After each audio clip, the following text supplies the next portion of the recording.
Hey, what is up guys, and welcome back to another 3-Minute Wednesday, where today we're going to be talking about the number one essential piece of gear that you need for your next wedding shoot.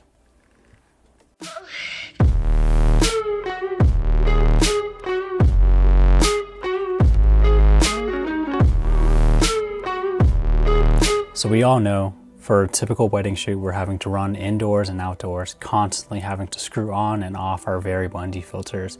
And it just gets tiring because you have to always keep it in your pocket, make sure that it's not going to get scratched or get dust on it or get any sort of weird element on it that's going to ruin the shot. That's what that was. That was a hair in my mouth.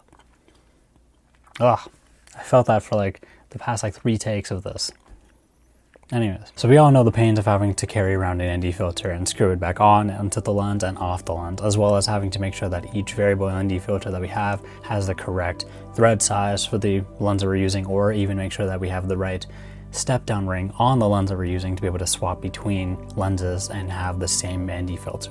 So instead of having to do that, a while back, a company called Alter made what's called a rapid filter system that essentially allows you to be able to move the actual ND filter above the lens, that when you're going back indoors, you just move it right on top, and when you have to go back outside, you put it right back in front of the lens element. Now, I didn't buy the Alter rapid filter system because it's way too much money for what it is, and to be honest, you can find way cheaper options on Amazon for it. Like for me, for example, I chose Ubrig's version of this because it works just as well, and I save a couple of bucks with something that is gonna work just fine. So now, one of the things that people are always worried about using a system like this is vignetting, especially with anything that's wider than 28 millimeters.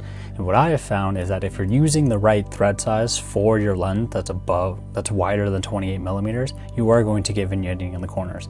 But the way that I've been able to get around this is by using a bigger variable ND. So for me, for example, I have an 82 millimeter variable ND filter on my rapid filter system.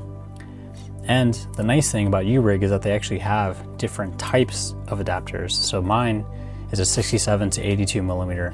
So that it basically takes the 67 millimeter thread size and adapts it to an 82 millimeter filter size.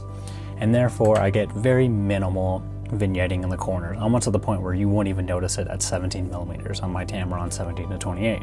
So now, with all that being said, I personally think that the rapid filter system is a great addition to any filmmaker's kit, because not only does it save time, but it also saves efficiency in running back indoors.